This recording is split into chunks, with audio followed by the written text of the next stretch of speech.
지난 시간에 우리가 그런 제목의 이야기를 좀 했습니다. 인사를 나누고 싶은 사람, 어떤 사람일까? 더더욱이 주님 안에서 인사를 나누고 싶은 사람, 어떤 사람일까? 오늘도 그 말씀을 묵상하게 될 겁니다. 근데 오늘은 그 제목에 조금 더 덧붙이고 싶었습니다. 주님 안에서 인사를 나누고 싶은 사람이 되고 싶습니다. 누군가가 저를 보면서 인사를 나누고 싶은 사람이 되는 거죠. 제가 여러분을 보다가 그 사람에게 인사 한번 나눠야겠는데 라는 사람이 되는 것 말이죠. 근데 이 일은 결코 쉽지 않은 일이에요. 그 사람 보기도 싫을 때 있는데요, 그래서 누군가에게 인사를 전하고 싶은 사람이 된다는 것은 어쩌면 꽤나 긴 영적이고 경건의 훈련을 지나야 되는 것은 아닐까 생각이 드는 겁니다. 그냥 잠깐의 시간에 그 모든 것들이 이루어지는 것이 아니라 어쩌면 꽤나 긴 시간을 거쳐서 그래, 그 사람 어떻게 지낼까? 떠오르는 그 사람이 되는 것이라 생각이 듭니다. 제가 미국 역사 하나 들려드릴게요. 요즘 미국 대선에 한 후보자가 여성 후보자이라는 것 아실 겁니다. 그녀의 아버지 인도계 사람이고요. 그녀의 어머니 흑인 여성이었던 것 같습니다. 혼혈이죠. 그래서 미 대통령 후보로 나온 그녀를 가리켜 흑인계라 말을 하면서 흑인 여자 대통령이 처음으로 등장할 가능성이 있다, 세계가 주목하고 있는 것 같습니다. 그런데 미국 역사의 흑인이란 존재는 참으로 인간의 권리를 갖지 못한 사람이었습니다. 아시는 것처럼 1861년 미국에는 남북의 전쟁이 벌어졌습니다. 이유는 흑인 노예를 해방시켜야 한다는 북쪽 사람들과 그럴 수 없다고 그들은 여전히 노예여야 한다고 주장했던 남군들의 싸움이 남북전쟁이었습니다. 그것이 1861년. 몇 년간의 전쟁을 걸친 다음 마침내 북군이 승리하면서 노예를 해방하자는 결정이 이루어집니다. 1864년 법조항이 개정이 됩니다. 노예는 해방이라고. 더 이상 노예는 없다고. 근데 여러분 혹시 아시나요? 흑인들의 권리가 보장된 민권법, 그것이 이루어졌던 때가 1964년. 다시 한번요. 흑인들은 더 이상 노예일 수 없다고 결정된 조항이 헌법 조문에 들어간 것이 1864년. 그리고 흑인들의 권리가 보장되었던 민권법이 1964년. 몇 년 걸렸습니까? 100년이요. 100년이요. 개정되었다 해서 노예의 삶에서 금방 해방된 게 아니라 100년을 거쳐서야 겨우 흑인들의 권리가 보장되기 시작한 겁니다. 그리고 1965년 처음으로 흑인들이 투표할 수 있는 투표권이 결정됐습니다. 흑인들은요, 노예에서 해방됐지만 100년이 지난 다음에야 겨우 투표할 수 있었습니다. 무슨 얘기인 줄 아셔요? 여러분, 무언가 하나 바뀐다는 게 그리 간단한 일이 아닙니다. 구원받은 하나님의 백성들이 구원받은 하나님의 백성답게 산다는 것이 결코 간단한 문제가 아닙니다. 여러분, 그 100년의 과정에요, 어떤 일들이 벌어졌냐 하면, 남군들이 너무 억울한 거예요. 나는 여전히 노예가 필요한데, 노예 같은 존재인 흑인들이 필요한데, 그래서 그들은 이런 법까지 만듭니다. 분리시키는 겁니다. 흑인들은 이쪽, 백인들은 이쪽, 백인들은 이쪽의 화장실, 흑인들은 저쪽 화장실, 버서의 이쪽은 백인, 뒤쪽은 흑인, 절대로 못 오게 하는 겁니다. 이미 해방됐는데. 그래서 그들은 그렇게 말합니다. 분리되어 있지만 평등하다라고 말했습니다. 말도 안 되는 거죠. 이쪽 학교에 아무 흑인도 들어올 수 없습니다. 이쪽 학교에 어떤 흑인도 입학할 수 없습니다. 이렇게 분리시켜 놓고는 평등하대. 그게 그 사이에 일어났던 법들이 막 만들어집니다. 여러분, 그래요. 무언가 하나 바뀌어진다는 것 참 쉽지 않습니다. 그리스도인들의 삶이 진짜 바뀌어서 구원받은 하나님의 백성이 두렵고 떨림으로 구원을 이루어가는 삶이 된다는 게 진짜 어렵습니다. 경건의 영적인 훈련을 거치지 않고는 그런 삶이 주어질 수 없다는 거죠. 그래서 정말 주님 안에서 안부를 묻고 싶은 그런 사람 된다는 게 어떤 걸까? 도대체 사도 바울은 어떤 사람에게 문안하고 있는지 오늘 성경을 통하여 다시 한번 묵상해 보고 싶은 겁니다. 첫 번째 이야기 7절 앞부분을 저와 함께 읽겠습니다. 시작. 내 친척이요 나와 함께 갇혔던 안드로니고와 유니아에게 문안하라 그랬습니다. 첫 번째 등장한 인물이 안드로니고와 유니아라는 사람이었습니다. 근데 그들은 아마도 사도 바울의 친척이었다.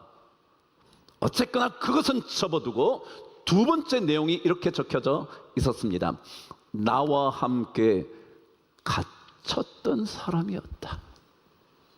사도 바울은 복음 때문에 갇혔습니다. 사도 바울은 예수 그리스도를 전하기 위하여 갇힌 인생이 되기도 했습니다.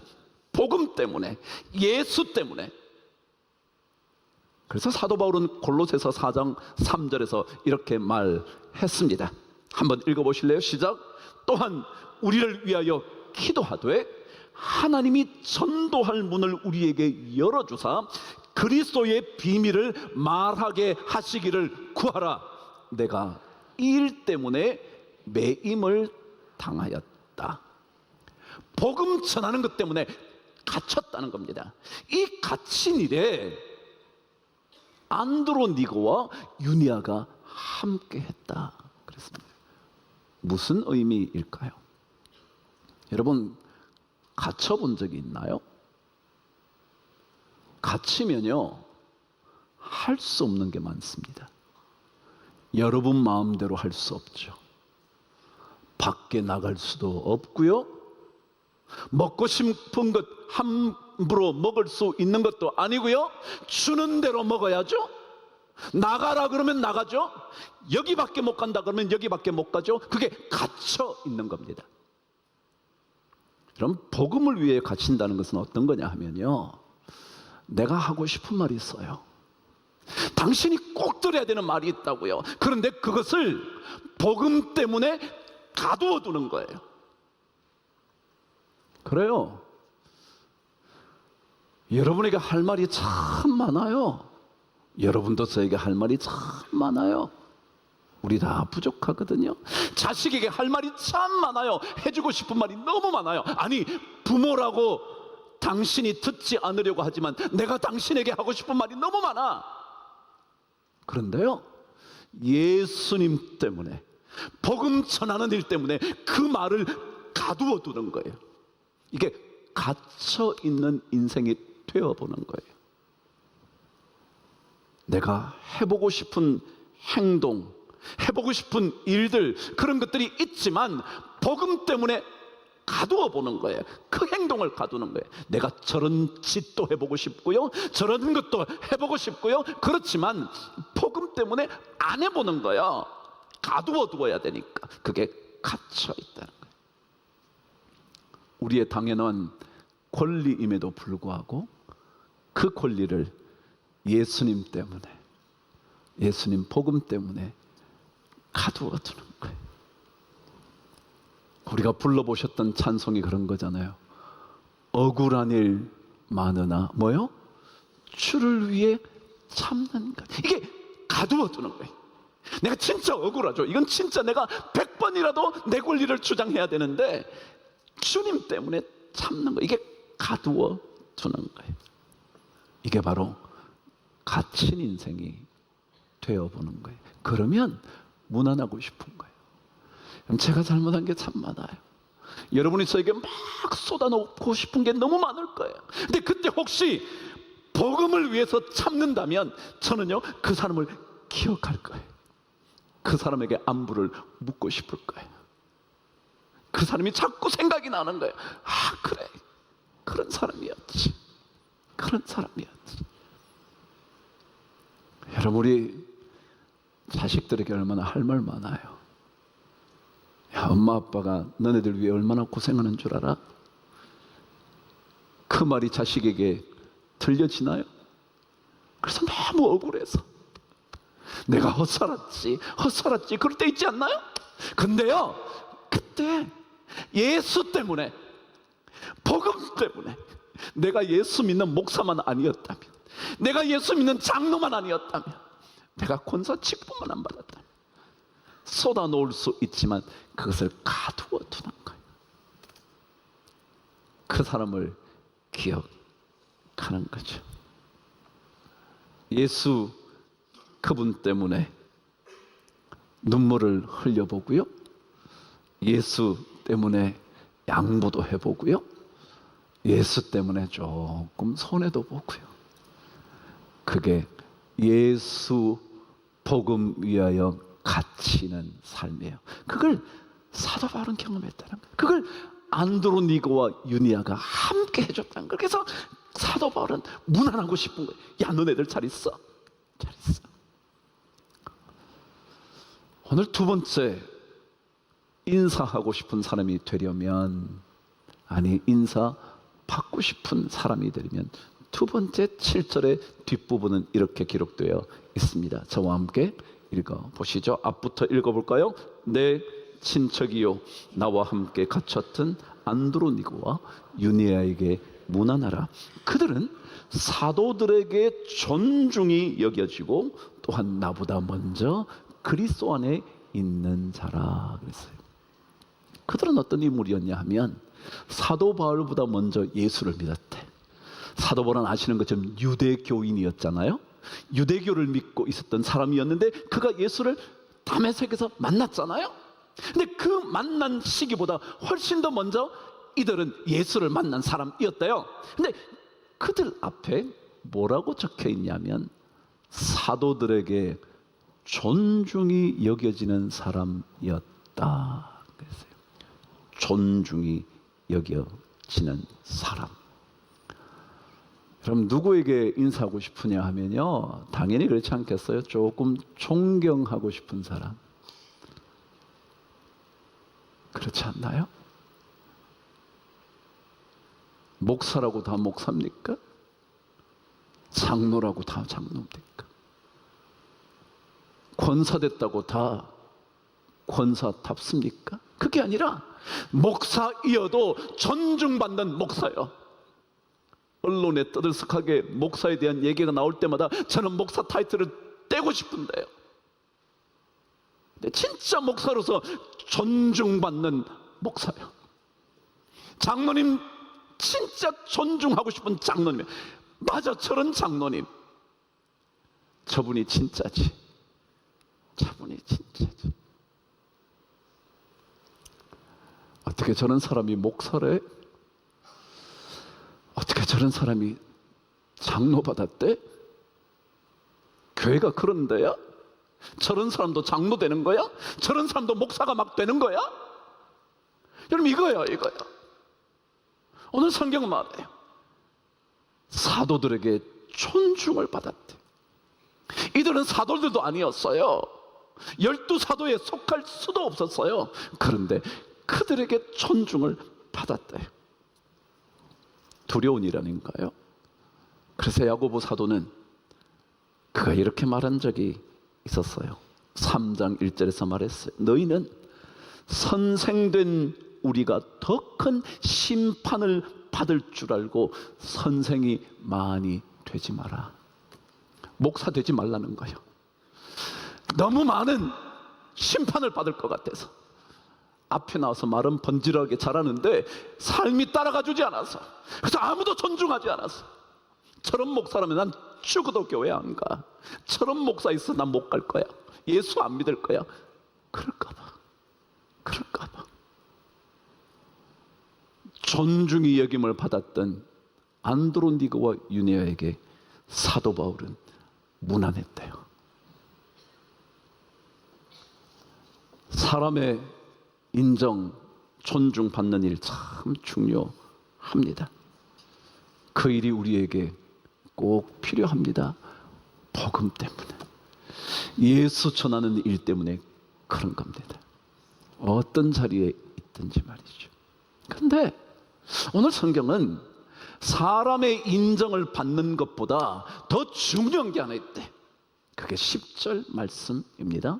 나머지 8절과 9절은 이미 우리가 다 묵상했습니다. 나의 사랑하는 나의 동력자인 그런 사람들에게 무난하라.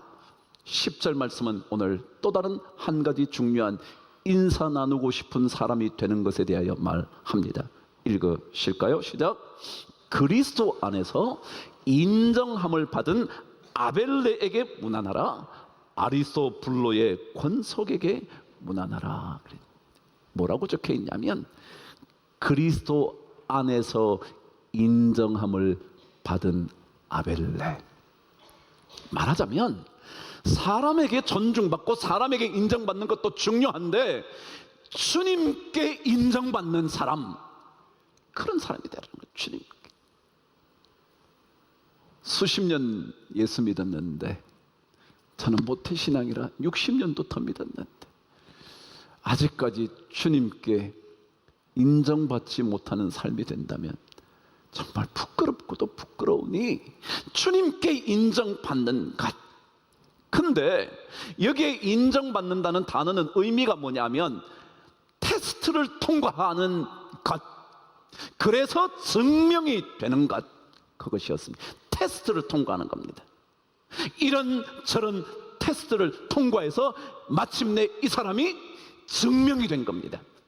그래서 어떻게 증명이 되냐면 쓸모가 있다, 쓸모가 있는 것으로 증명이 된다는 겁니다. 더더욱이 통과해보고 나니까 이건 진짜네, 진짜네, 가짜가 아니라 진짜네,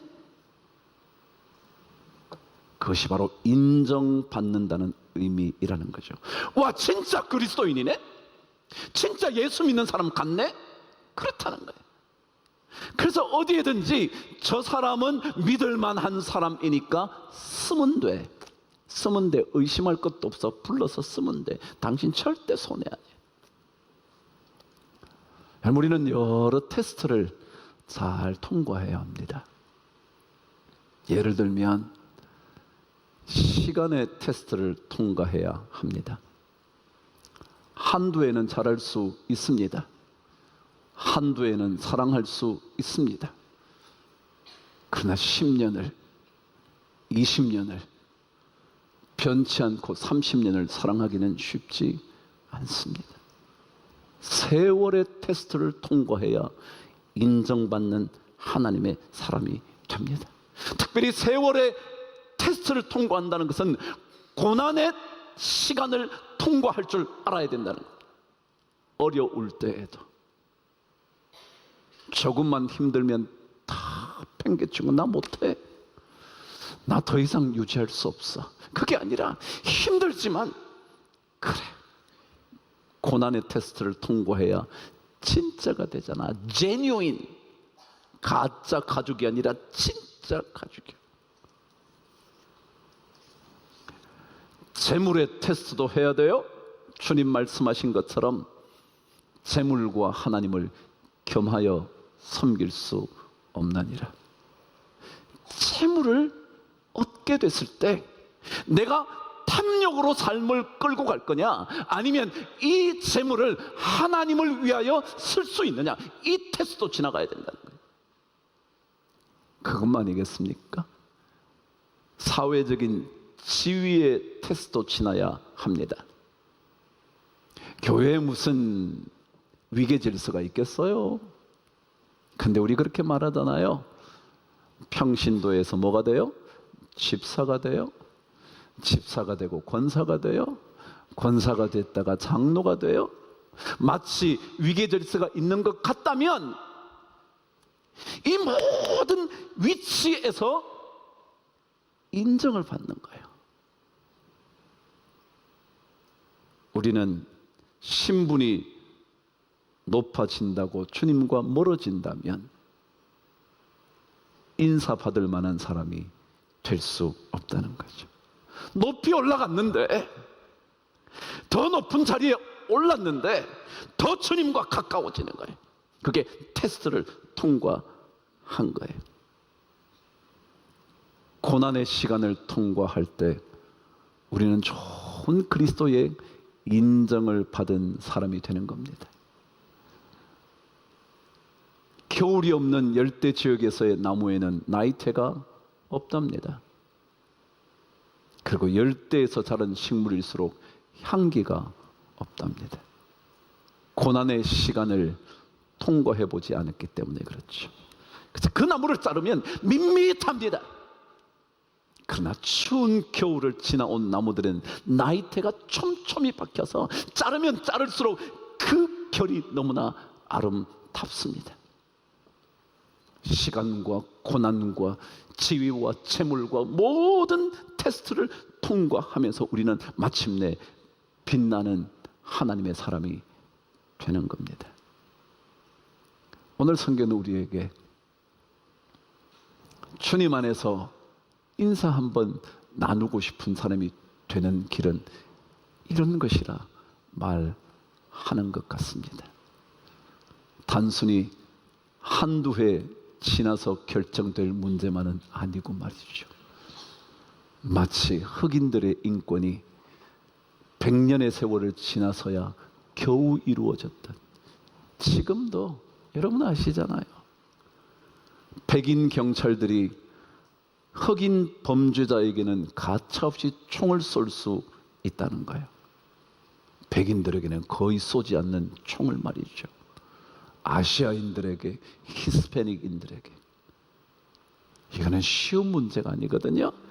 우리 그리스도인들도 정말 이 모든 삶의 시간을 통하여 진짜 인사를 나누고 싶은 사람이 되는 일, 많은 경건의 훈련이 필요할 겁니다. 그래서 어쩌면 사도 바울이 이것을 위하여 마지막 인사에 이런 이야기들을 남겨둔 것은 아닐까 싶으네요. 우리 모두 서로에게 인사 좀 나누고 싶은 인물 되면 좋겠습니다. 저도 목사로서 더 경건의 훈련을 해보겠습니다. 여러분들도 신앙인으로 그 경건의 훈련을 잘 이어갈 수 있게 되기를 축복합니다.